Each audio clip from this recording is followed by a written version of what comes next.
out. I spoke to a couple who were starting the debris cleaning process, and they said they had checked on their neighbors. One of them got it really bad, and you know, it's one of those things where they're already starting the process. People have checked on neighbors. It is a close-knit community for those people who live here year-round. But the main priority, when we were setting up for this live shot, one of the tenants here came up and said, "Hey, any idea when we're going to get power back?" That, of course, is a top priority, and you heard Mayor Kennan talking about that in our interview, our live interview at the top of the 5 o'clock hour. That's one of the main priorities, because you can't really do a lot without power. So they are working on that, along with a whole host of other issues. It's going to be a long process. You heard Mayor Kennan say this is as worse, if not worse, than Ivan. So if that gives you any idea of the widespread damage that we're seeing here in Orange Beach. We haven't even made it to Gulf Shores, so I don't even know what that looks like, but I can imagine it's much of the same. Gulf Shores was ground really zero. Quickly, you also, during that interview, since you mentioned it with the mayor, he did mention that one person was missing and there is a fatality. Can you go over that interview again, because we did have some audio issues then? Yeah, the Mayor Kennan did confirm they had one fatality overnight in the height of the storm. He did not know a location, not a lot of details other than they believe a man has been confirmed dead and his wife is presumably missing. So we don't know if they're local. We don't know where that happened, other than one person is dead and a woman is missing. So we're still working to get the exact details on that, but just a tragedy there. We don't know the circumstances, so I don't want to assume what happened, but that's why they're always ahead of these storms, saying safety has to be the top priority.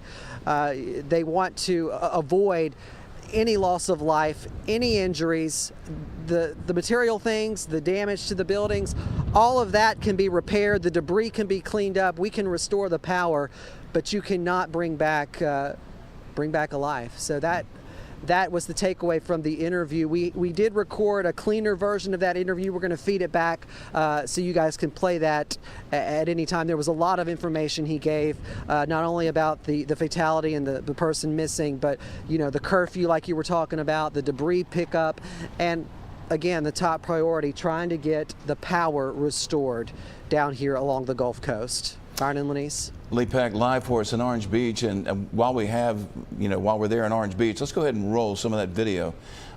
Some of the damage there in Orange Beach. Now, Gulf Shore got the direct hit from Sally. Came ashore about 4:45, making landfall then. But Orange Beach is Gulf Shore's next door neighbor, so obviously they took a huge hit from Sally as well. And you can see the damage there. I mean, just splinters, basically, what's left of piers or homes. So it's just a very, very bad situation down there. Let's bring in meteorologist Matt Barentine for another check now. Hi, Matt. Well, hey there. Yeah, we are almost done with the storm, thankfully. At least the actual storm part of it itself will be cleaning up for a while. There it is, moving off into, well, it's still moving through Alabama. In fact, the circulation center is still in our area, so we're not fully done with this just yet, but we are almost done with it. Folks up in Monroe County, folks up in Connecticut County are still dealing with some rain from this. Winds still 60 miles per hour, still a pretty stout tropical storm. Now, folks up there in the eastern side of Alabama are really getting a lot of heavy rain up around Montgomery, going up there towards Auburn as well. So they're getting in a lot of this action here with this tropical storm. There's the center of it right there. It's still technically in our area. That's the Escambia County right there, Connecticut County, where they come together. It's about to move over into Andalusia County, which gets it out of our viewing area, which will be nice. Let's get rid of this thing. Still some light rain left over in Monroe County, it looks like. Some light rain as well over here in Clark County. But the heavy stuff is now off to the north and east of us. So as some light rain bands move over there through the Panhandle. All right, so how much rain do we get? Oh boy, we got a ton of rain. We all know this. This is the Panhandle, and you see all these crazy colors here. We've had to mention this a few times. What happens is this scale is made to go up to 24 inches. Well, when it went beyond 24 inches, it just starts over. It starts having to go back through the colors again. So everything you see in here is above 24 inches. 2 feet or more of rainfall here in southern Santa Rosa County. Across the rest of Santa Rosa County, Escambia County, about 18 inches of rain fell in most of these spots. Massive amounts of rain, and it was widespread. It wasn't just in little spots here and there. Baldwin County, 16 to 18 inches in the southern part of the county. Then you can see how things back off as you head to the north. And if it seems like I think I got a little more rain than that, you probably did. We did have the radar go down at times, so we lost some of the data. So this is actually reading probably a couple of inches light than what it actually was. This is a radar estimation, and when the radar breaks, it stops estimating. So we had some issues. We've had a lot of issues with different data feeds here from around the area. Just hard to deal with a landfalling tropical hurricane, the strength of this one. All right, so Fish River, we see a huge rise there. So they're at a major flood stage right now, right this moment on the Fish River.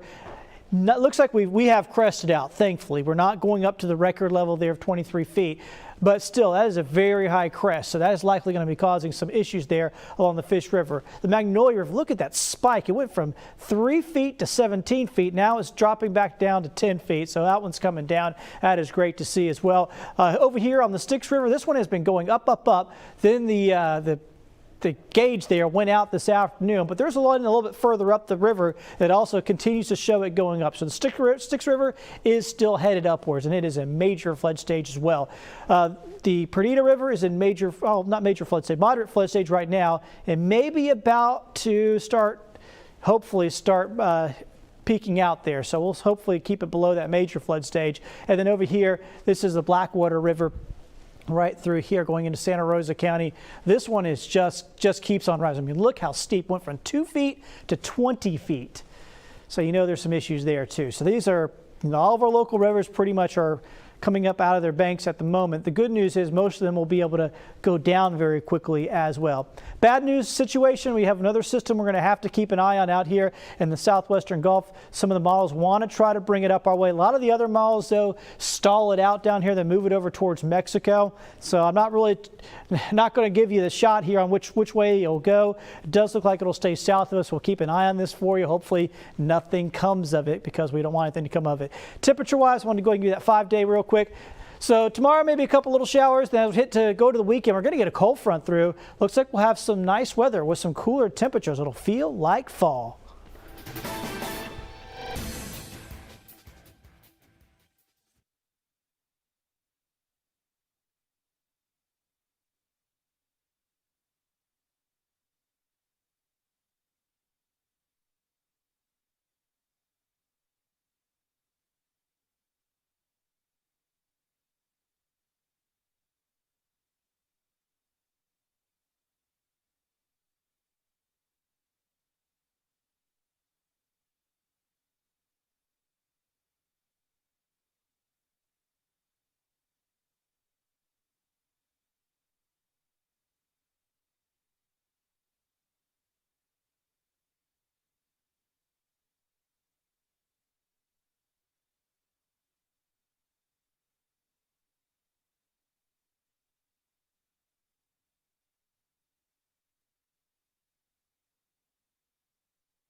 Well, welcome back to Fox 10 News. Taking a look now at the latest power outages. Alabama Power saying there is progress being made. We showed you crews are working on restoring power. Our Brendan Kirby was live with one of the crews as they were working on getting those power lines fixed. But going through the cursor here and checking out the outages that we have in Mobile County, it looks like there are more than 113,000 outages. In Baldwin County, reports of more than 126,000. Really quickly, there are various power companies working on this. You've got Baldwin EMC, you have Alabama Power, Riviera Utilities. All of them are asking for your patience. Specifically looking at the numbers now for Baldwin EMC, they say they have 78,000 plus customers without electricity. And I do have an update now from Riviera Utilities. They say that the system has had extensive damage and there are countless trees down, widespread damage to the equipment.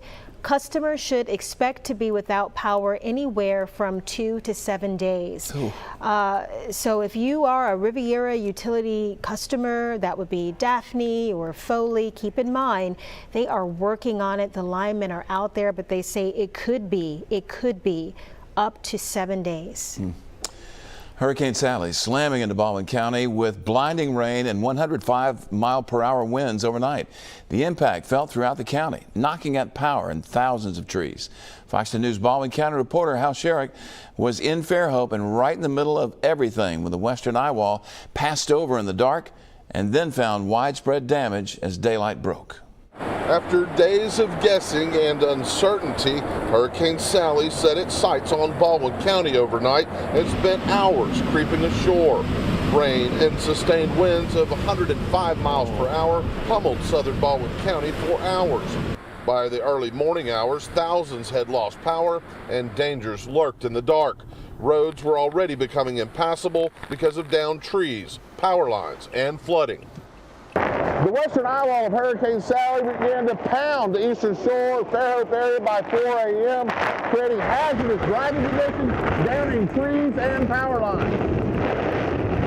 The extreme conditions continued for nearly 4 hours. When daylight finally came, more damage was revealed. Few streets in the Fairhope area were passable, trees down everywhere. As the weather began to break, work crews with heavy machinery and firefighters with chainsaws began doing what they could to clear the way. Calmer weather also brought out sightseers, tired of being cooped up and curious about the damage done. It's very hard to drive around. There's a lot of big old trees that are just in the roadway, and you have to either you can't get across at all or you have to take a side road. We saw a lot of trees that were in the road. It was probably slippery for her to drive a little bit, and we saw power lines on the ground. The red lights and stuff weren't working and stuff. So yeah, it was very crazy. Crazy, yeah. Yes, a lot of floods. A lot of people had floods around their houses. I feel very bad for them. Sally making an impression that no one here will soon forget. Reporting from Fairhope, Hal Sherrick, Fox 10 News. Absolutely, and that was our Hal Sherrick reporting. Also seeing a lot of information out of Fairhope. Remember, the city does have a curfew for today, but a lot of people there are talking about the amount of down power lines in Fairhope. A reminder, if you see a down power line, don't touch it. We'll be right back.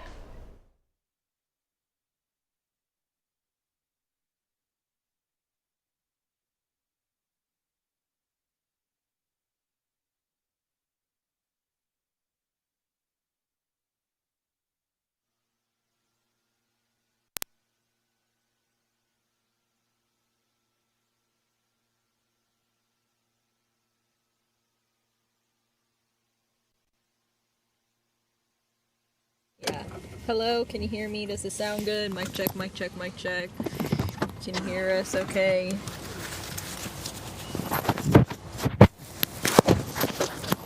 Hello?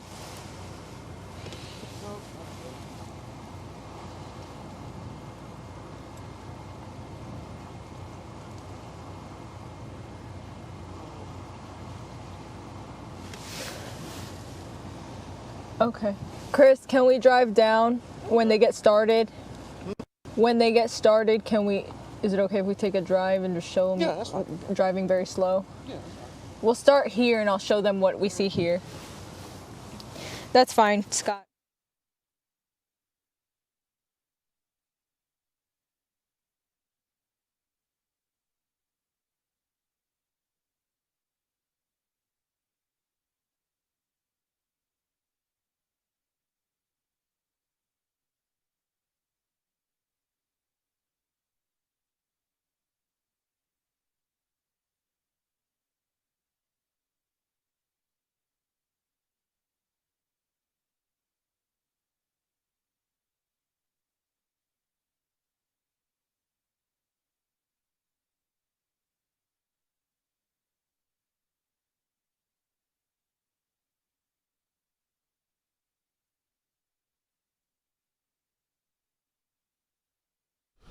Fox 10 News continues to cover the recovery efforts as well as the aftermath of Hurricane Sally. And one of those places, Dauphin Island, hit fairly hard by Sally, but a glancing blow, if you will.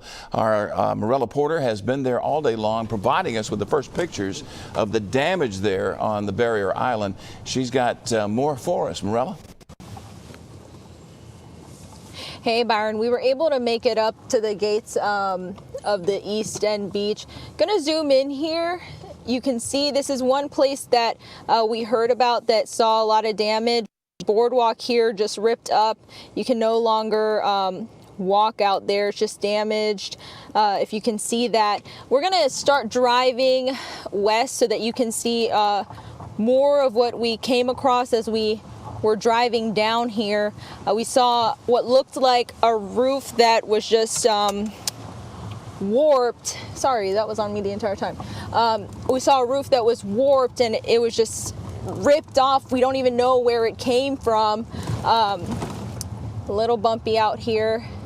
Just trying to give you a better look at what we're seeing. So we're passing the C Lab area. And we're going to come up on that roof that I was talking about right there. Oh, and again, our apologies for that. Doing our best to bring you the coverage here. Periodically, there will be some issues, as there is when there's significant weather in the area. But we want to go back now to our Lee Peck, who is also on the ground getting reaction. And Lee, I see you've got some company this time. I do have some company. We are still at, I now know the name, Old River Condominiums. We're about a mile from the Floribama. And one of the people who rode the storm out here, Jimmy Oswald, I guess, tell me, you were here last night. You weren't expecting it to be a big deal. What happened? About 8 o'clock, we went to bed, Category 1, you know, no big deal. Even like Facebook, you know, a little overrated, 25-mile-an-hour winds. And about 12 o'clock, I woke up with this condominium here, the Old River condominiums where we live, and the whole place is shaking. I mean, it's moving 2 and 3 foot back and forth. We're hearing like tin being ripped off the roof. The building's shaking, things are popping, things are coming down Beach Boulevard here, rolling. The palm trees are laying almost all the way down.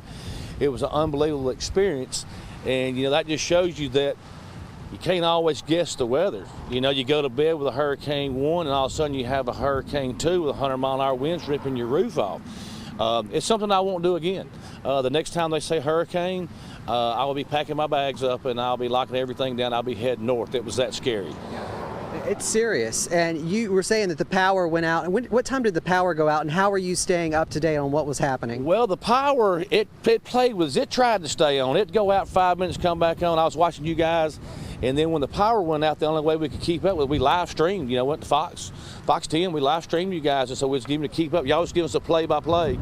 And then I went on the wind finder app, and I was watching the wind between you guys and your radar and what y'all were saying, and I was kind of keeping up what we was just doing, so we knew when to, like, you know, be scared and not be scared. But believe it or not, I was scared the whole time. And Miss Donna in there, you know, she curled up in the floor, got in the kitchen and curled up against the cabinets, thinking, you know, this place is coming down. And like I said, I just will not do it again. Next time they say hurricane, it's time to go. And I need to let everybody know out there that if they say hurricane, get out of here. You know, no matter what they say, how big it is, no hurricane parties. Everybody, y'all pack your stuff up. Y'all get out of here. We can always come back and check on everything, but you know, we can replace this building. This building's got a lot of damage. We can replace it, but you know, if we would have lost the lives or the building actually would have done a lot more damage, we can't replace those lives. So folks, just make sure next time a hurricane comes, you get out of here. Sally has changed your way of thinking. Sally was a, well, we know what Sally, you know, starts with a B. Sally was definitely a B, that's for sure. Oh, Sally was a number. She did a number on this place. When you guys came out here this morning by the light of day, you said you heard the tin roof kind of being peeled off. When you saw it firsthand by light of day, what was your initial reaction? Well, I knew kind of how it was going to look. Actually, about 5 o'clock when it slowed down, we stayed in the eye wall, I believe, for about 4 hours. We had 75-mile-an-hour consistent winds with 105-mile-an-hour gusts. And those gusts will really shake the building. We also had a storm surge. This whole parking lot you see, this tennis courts, all up underneath our condominiums out here was underwater. Where you're standing right now is almost knee deep. So about 5 o'clock when it got loose just enough I could get down to check on, you know, everybody's cars and boats and stuff that's underneath the condominiums, I realized there's a lot of damage being done out here. And there's debris floating. You know, we have gutters floating. We have parts of our building floating. We got, you know, boat trailers moving around. A lot of debris. So besides the wind damage we have a lot of flood damage. And we spent all day over here trying to clean up. You know, our neighbors are helping out. We have no power, but right now we've kind of settled down. Everybody's relaxing. We've got the grill fired up. We've got some big fat ribeyes going. I can smell it. Yeah, so we're going to eat the ribeyes. We're going to eat the ribeyes here in a little bit. And none of us have been to bed. There's no way you can sleep through this. And we have some elderly neighbors, and they've been up all night. So it was a heck of a ride, and I will not take that ride again. Yeah.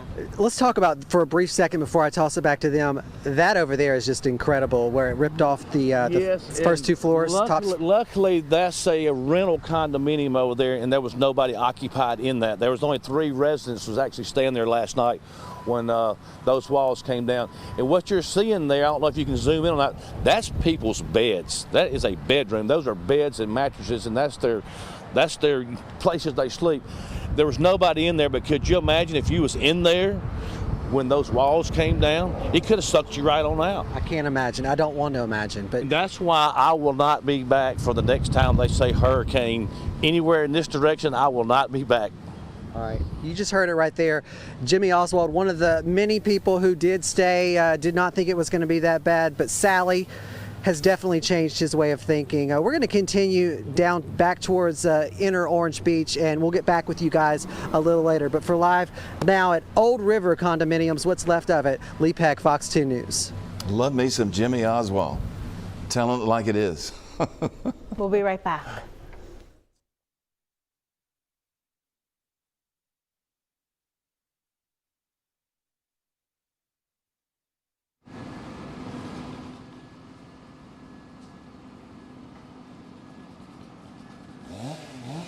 Check 1 2 3. Check 1 2 3.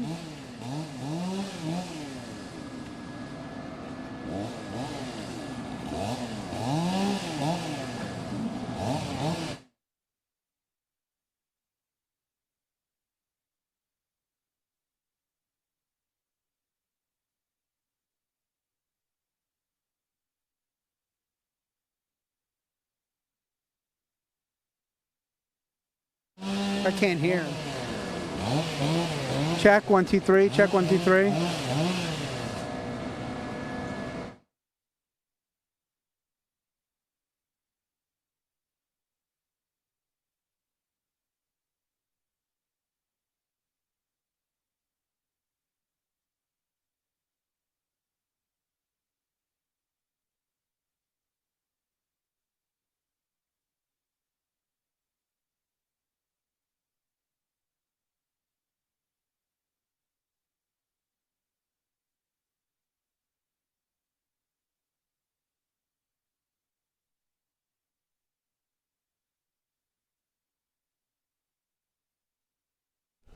Fox 10 News investigative reporter Brendan Kirby is our man on the go here in Mobile and Mobile County. He was just in South Mobile County the last time we spoke with him. Now he's off Dauphin Street. Brendan, tell us, first of all, watch out that truck. I thought I was going to try and get past you there, but anyway, tell us where you are and what's going on. Yeah, well, Byron, we are right in front of Dauphin Street, which obviously is one of the biggest thoroughfares in the city, right here in Midtown. And I'll step out of the way. You can see this road is completely blocked, and there's a pole that has fallen onto a power line, and that's kind of dangling there. Now there's a city work crew.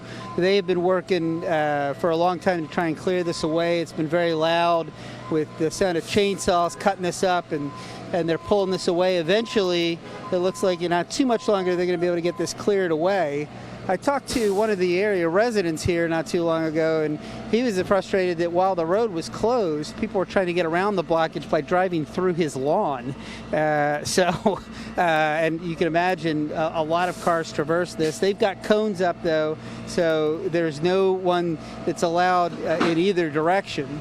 We're standing right now on South Street, which is one of the side roads, but that main road is completely blocked, and we've been watching them for the last 10 minutes or so. They've actually made a lot of progress, but it's going to be a while before it's completely free, and then of course they have those down power lines they're going to have to contend with.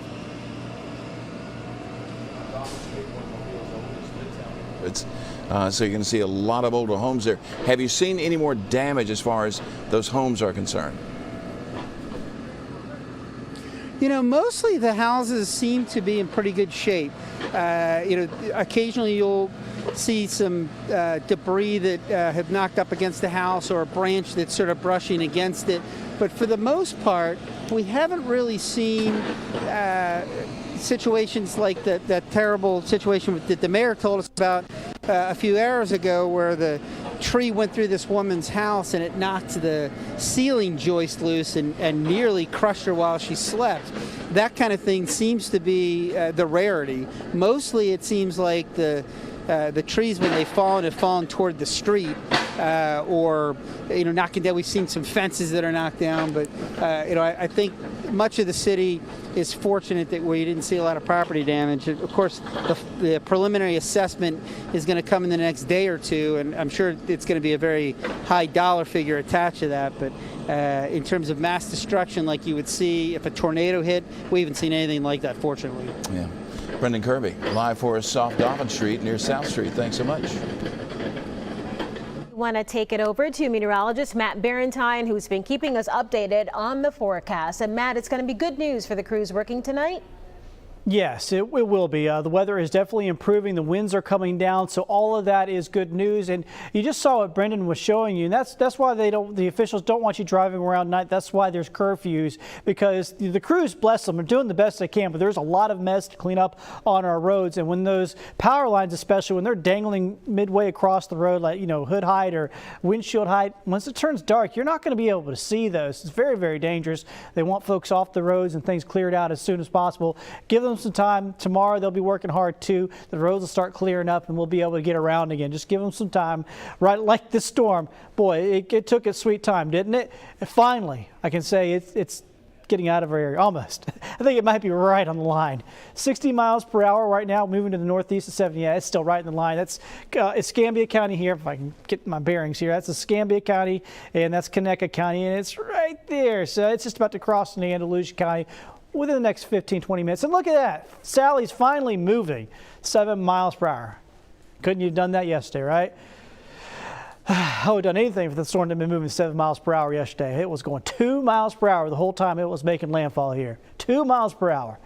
All right, so rain is pushing off too. The heaviest rain now is up around Montgomery. You only have very, very light rain still left over and lingering into parts of Clark and Monroe County. So we're about done with this thing. And you see up there in Montgomery and going up to Auburn, they're getting some very, very heavy rain right now. So the storm is not done. Other areas are going to have to deal with it. There's going to be some flooding issues, flash flooding issues nonetheless, as this continues to work its way off to the north and east, especially once it gets up into some of the higher elevations in north central Alabama and up in northern Georgia. They'll get some flooding issues.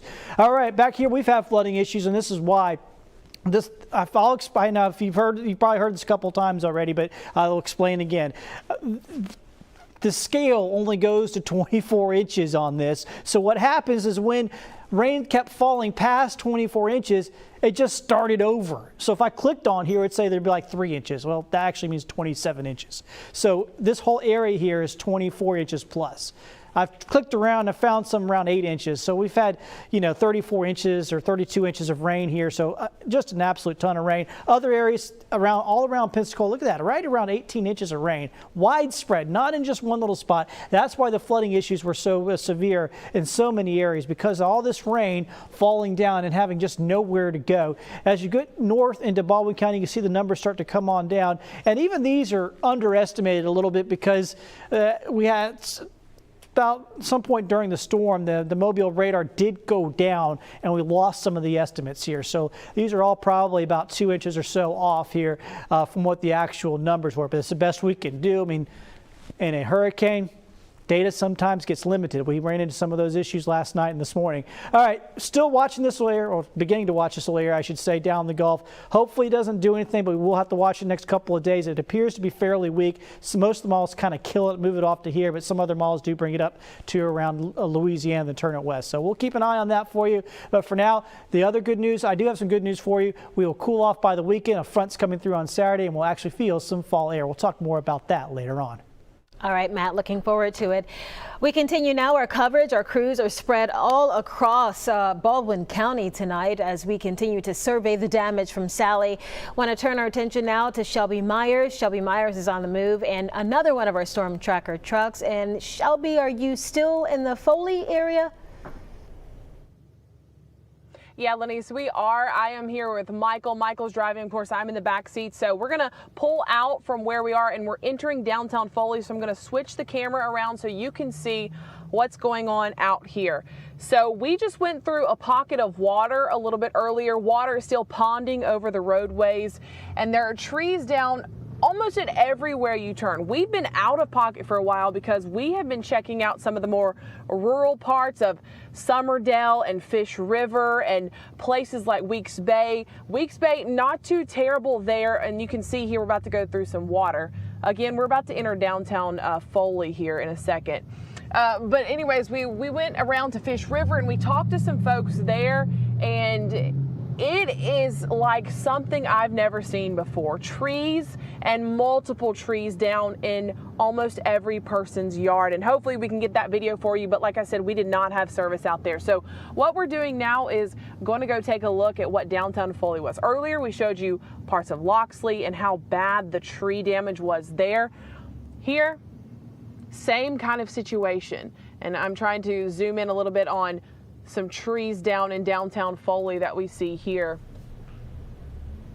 But a lot of people, they keep comparing it to like a tornado versus a hurricane, but we know that this was just such an impactful hurricane, really just wreaking havoc on every single part of Baldwin County. There was not an area that we have seen, that we've been showing you, that has been spared in Baldwin County, that missed out on any of this damage. Road signs just torn down on the ground. We've seen all these lights still out. No one has electricity in this area. We've seen street lights mangled around light poles, completely down. And it's just the same story over and over for these folks. A lot of people on the roadways all day. We've been seeing many people out here checking it out. Other people helping others tear down trees, cut down those trees. This looks like the roof of these downtown buildings here on the side of the road as well. And again, we have to kind of treat these as four-way stops because the electricity is out, the lights are not working. It looks to be a little bit clear in this part. Again, we're in downtown Foley area. It's just like you see here, signs missing. Parts of rooftops blown off and just on the roadways, on the sidewalk. And then you see trees down where there are areas of a lot of trees. And the poor, like I said, the Summerdale community, close-knit community, small-town community, and they just have trees on houses.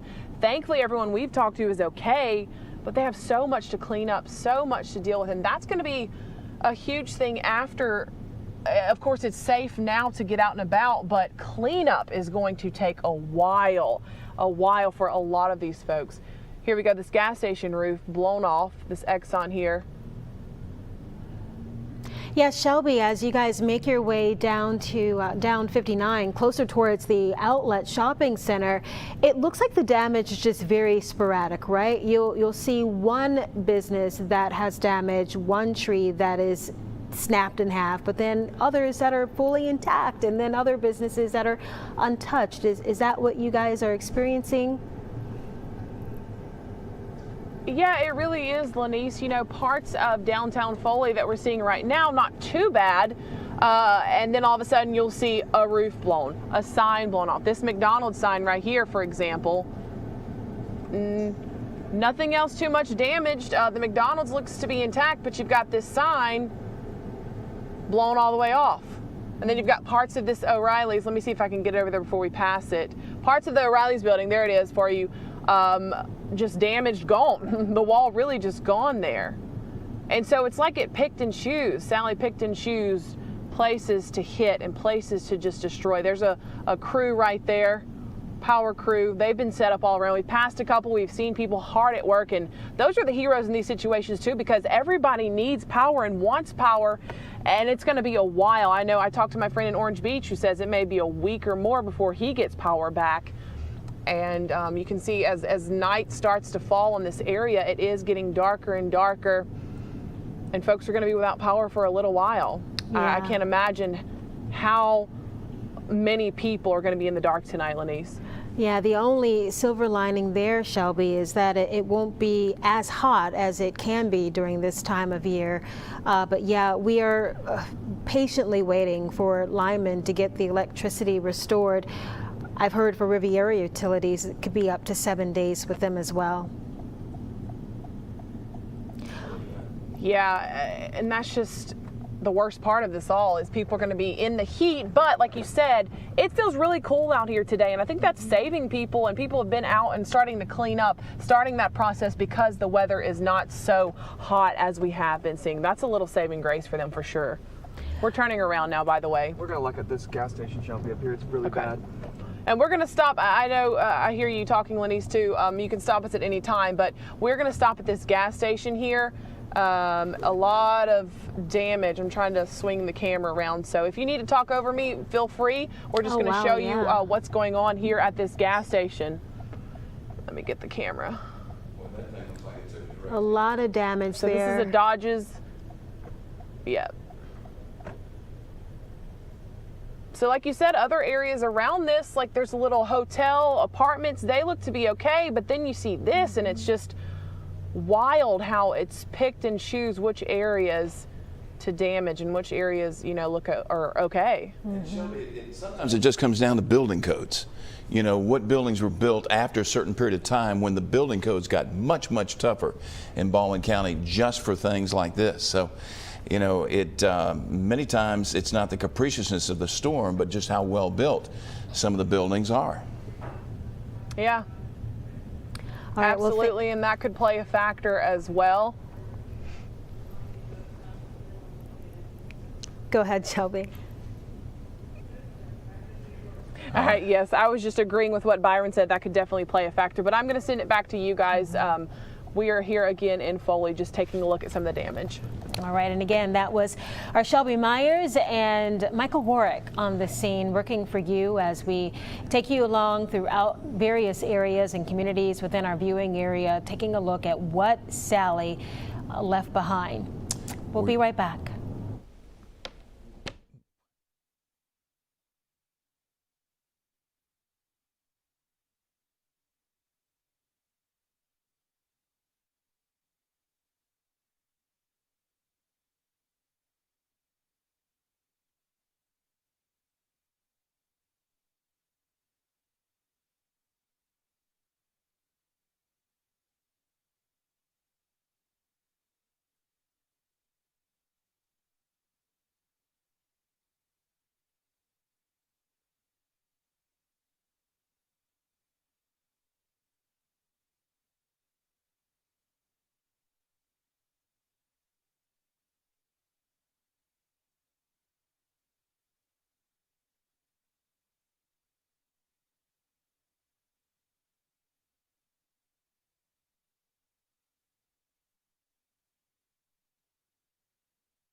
Continuing our coverage here with Hurricane Sally pounding the southern area of Baldwin County as that eye came through the storm. Our Tyler Fingard was there for it all and filed this report.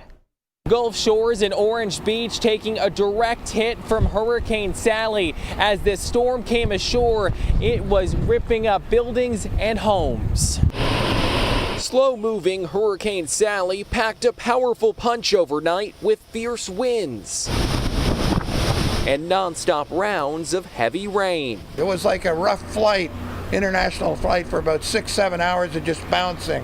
It didn't take long for Sally to cause problems in Gulf Shores. Before the eye wall tore through, power was knocked out in the area, including for us on live TV. That is what is shaking, and we just lost power here. Everything now in Gulf Shores, at least in our area, without power, pitch black as far as the eye can see. Bruce Shore and his wife rode out the storm just across from the beach. Their home was spared, but they were concerned. We came from downstairs, put mattresses in a hallway, which is in between 2 rooms.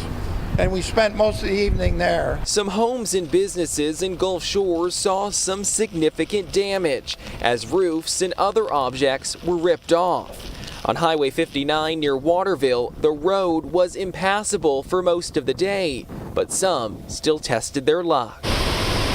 With all the damage around, Shore was lucky, but he says he's learned a lesson. At 72 years old, I don't think I'll rely on staying, even if it's a Cat 1 in the future, you know, even though we know we don't flood with that. Power is out to many homes in southern Baldwin County, and officials say it could be some time till everyone gets the electricity back on. In Gulf Shores tonight, Tyler Fingard, Fox 10 News. All right, Tyler, thanks very much. Now, let's go down Beach Boulevard just a little bit. This is looking at viewer video from Orange Beach. Look at this. This is a house in Orange Beach, and that's the Gulf.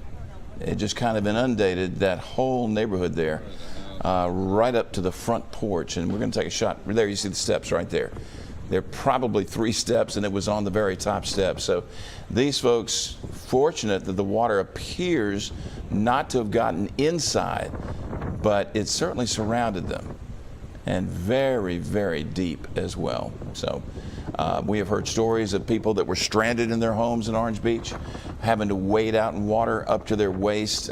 Orange Beach police having to come and get them and take them to the community center. So a lot of stories still to come from Orange Beach, from Gulf Shores, from all over the Fox 10 viewing area as we continue to cover the aftermath and the recovery from Hurricane Sally. We'll be right back.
Well, hey there, folks. Meteorologist Matt Barentine. Here's another look, of course, at Sally. What a miserable storm this has been.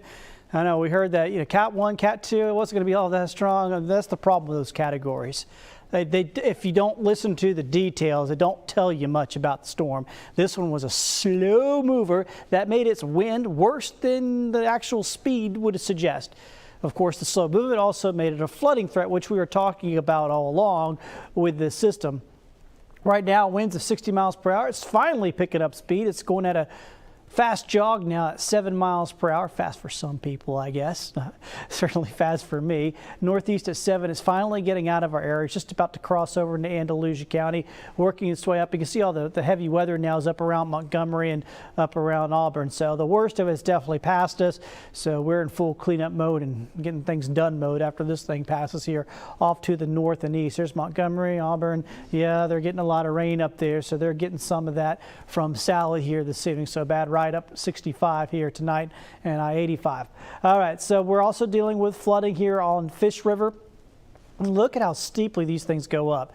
Boy, that is what happens when you pour a lot of water on top of these things real quick. So Fish River seeing a very significant flood. Thankfully, it stayed below its record flood. But nonetheless, I'm sure that's going to cause quite a bit of cleanup for folks down there along Fish River. And then Magnolia River did the same thing today, but look how quickly it came down. Small rivers can go up very quickly and then go down very quickly as well. Here's what it looks like over on Styx River here. This one kept going up, and we lost the gauge there at one. Like I've been telling you earlier, data is hard to come by sometimes with hurricanes, but we checked. There's another gauge a little farther upstream, and it was still going up. So we do believe this one's still going up. It might get very, very close there to near record territory on the Styx River. Perdita River is very likely to head up towards, well, it might be starting to peak out. So hopefully stays below that record, but nonetheless, not as many homes there along the Perdita River as there is, say, along the Fish River. Then you got the Blackwater River. This one's really coming on up. It may well go up into major flood territory as well. So most of our streams and our rivers are seeing issues out there. And so we'll continue to watch that for you. Also, I hate to tell you about this, but I have to. There's an area that we're watching down here in the southwestern Gulf. And here's a bunch of the spaghetti possum malls. And don't read too much into this at this point. There's basically two different things that could happen. One, it could stall out, move over here. One, it could try to come a little farther north and move to the west. We'll keep an eye on it for you. We'll let you know. The good news is that we're looking at some cooler weather over the weekend. When we see a cold front coming in, it's going to feel nice Saturday, Sunday, and on into next Monday. Byron? Can't get here soon enough. All right, Matt, thanks very much. Our Lee Peck still in Orange Beach, and right now he's at Zeke's Marina, and maybe they had a couple of runaways that wound up on Orange Beach Boulevard. Lee, tell us more about that. They certainly had a couple of runaways. They had a few, more than a few. This is right behind the shrimp basket here in Orange Beach, if you're familiar with the area. But take a look here at the marina. They did take on a lot of damage. If we could show them that, the boardwalk, the dock area, you can see what's left of some parts of it. Some parts closer in fared better than what you're seeing right now, but you can just see a whole bunch of debris left over where those boats are still, fortunately, those boats are still tied up and docked, but the what's left of the dock is not much. It'll have to completely be torn down and repaired. But you were talking about those boats that did not stand a chance. If we could zoom over here, you can see way over there in the distance there is an overturned boat that looks like it was just slammed into a dock way over there. And I have to say, the reason we were brought onto this was that last interview we did with Jimmy Oswald. If you were tuning in then, he told us about, there's tons of boats just slammed against the shore. You can see it if we move right along, pan to the right there. You keep panning, and this is what's incredible. All of these boats that are way over here, these large boats, if we can pan a little bit more, like that first boat we saw earlier today, well, these boats are even bigger. They were all docked here, and they all came loose and are now resting on other people's property. Some of them are actually in people's homes across the way. So just an incredible sight here. We wanted to try to get this in before the sun, before we lost the daylight hours, but you can see just these huge boats. They were not there yesterday. This all happened overnight, courtesy of Hurricane Sally. They were docked up, tied up, and they just didn't stand a chance and drifted over there, pushed by Sally on other people's property. And you know, a lot of property damage here at Zeke's Marina. There are people here right now using what's left of the daylight to kind of clean up and pick up what they can. I'm sure it's going to be a long process like we've seen elsewhere around Orange Beach. Byron? All right, Lee Peck, thanks very much. Live for us there in Orange Beach. Well, stay with us. We will be right back with more reporting.